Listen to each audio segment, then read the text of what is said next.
Meanwhile, it still appears there's tension between taxi associations and e-hailing services. This follows yet another alleged attack on an e-hailing vehicle in Protea Glen in Soweto yesterday. E-hailing service drivers have now gathered there. They say they believe they're being bullied by the taxi industry. Our reporter Ziniko Mhlaba is there. Ziniko, good afternoon. What's the situation?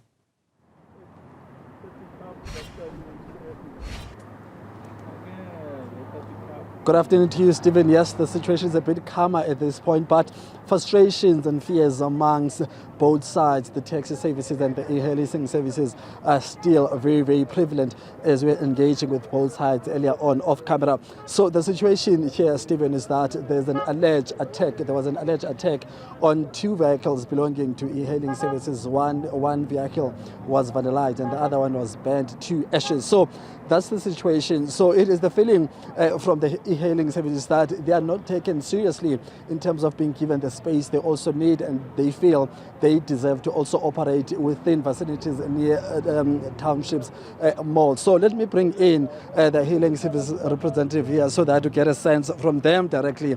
My brother, tell us about what do you think, what do you believe happened last night, and what are your main concerns? Because just last week, your vehicles were attacked in Maponya Mall.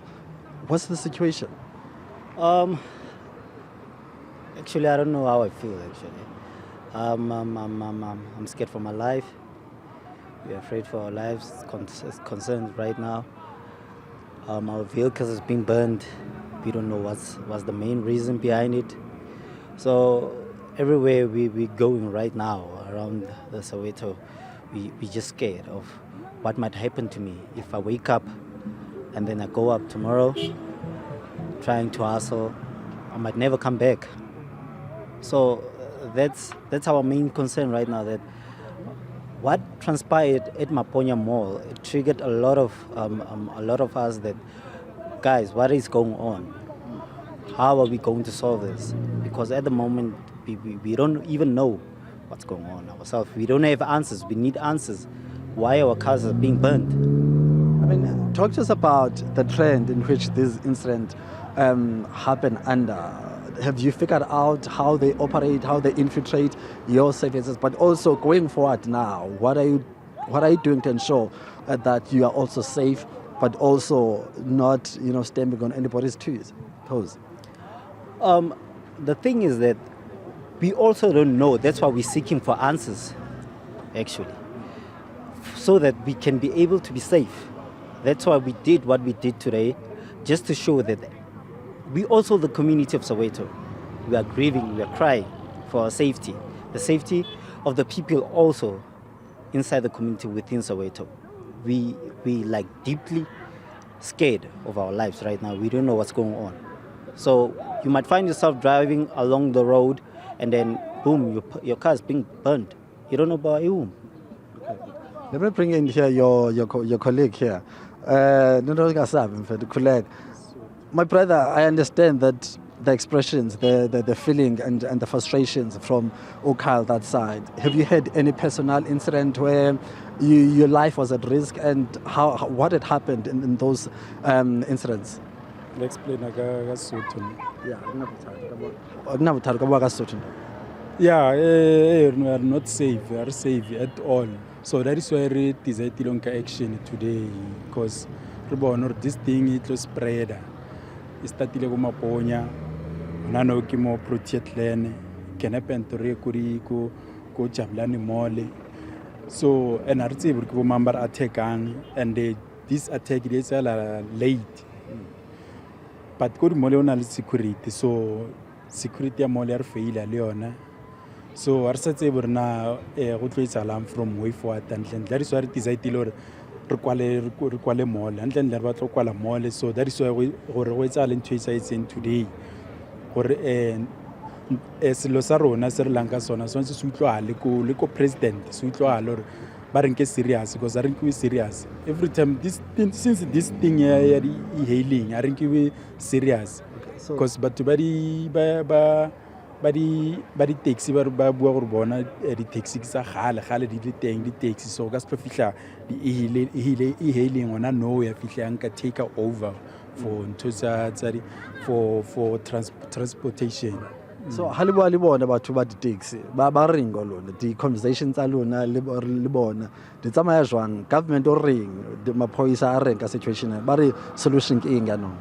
Di-meeting di ba teng ko di-malleng le di-management le di-driver tsa di-Uber le ba di-taxi, but go be le agreement, go agreewe go signiwe ko fatshe re okay re tlo sebetsa so like mo Protea Glen o na le mo lo reng re pick up ko teng le taxi di na le mo taxi rank ya tsona, so le rena na le ba re file that place le re drop re pick up ko yona, but still ba tloa ka ko this side ya bona taxi ba tle ka mo setting ya di Uber driver ba tlo controller again, still ba khutla ba re chikele at the same time le gore go ile wa duliwa fase go ba le agreement ya gore okay re tlo sebetsa so le so, but bona at the same time ba ichikela agreement ba etse ntho tsa bona yona ntse le reng a di sa understand ga yona gore na go etsaala ntle.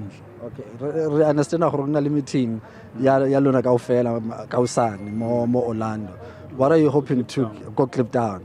So le batla gore solution be in outside that meeting ha re ya gona le sa ing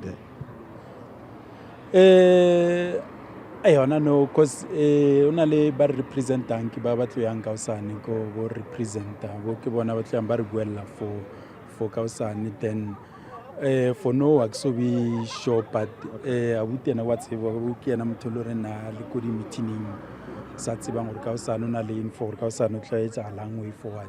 Okay, no, so feedback from kaosane re utlo rena solution e bile eng way forward ke eng, because wa tseba taba ya di ko di taxing gore bona ga e shubile ba e boditse re Soweto ka tsegile la sebetsa, so ge ba re Soweto ka tsegile la sebetsa ba bona gore ke threat yona o rata ba teng a e fail. Okay, sure. Thank you very much, guys. Thank you very much for your time. Those were the voices of the e-hailing services. Just the last speaker there, Stephen, expressing fears, but also stating very clearly that, well, here in this particular shopping center, there are dedicated posts for the taxi industry. Actually, there's a whole taxi industry inside the mall, and there's a spot dedicated to the e-hailing services. He's also alleging that actually it is the taxi services themselves that are not respecting those dedicated areas. So they feel that they are indeed bullied. So that's the situation here. Earlier on, Stephen, we spoke to the Soweto taxi services, but they could not speak to us on camera or on record. But basically what they were saying that they feel like they do have an absolute right to the roads which were dedicated to them specifically. And when we asked about today's protest or the closure of this main road, they said they don't have a problem with what's happening here. All they just want to have their businesses continuing as usual. So they were very, very cagey. They were not upfront.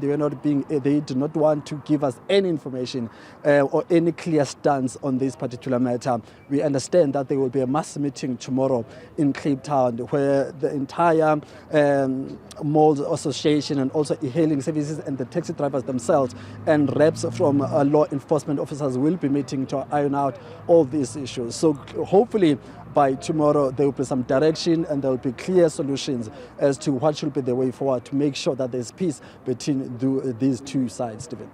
Thank you very much indeed, Ziniko Mhlaba. All right, important developments there, watching those protests and that dynamic very, very closely indeed.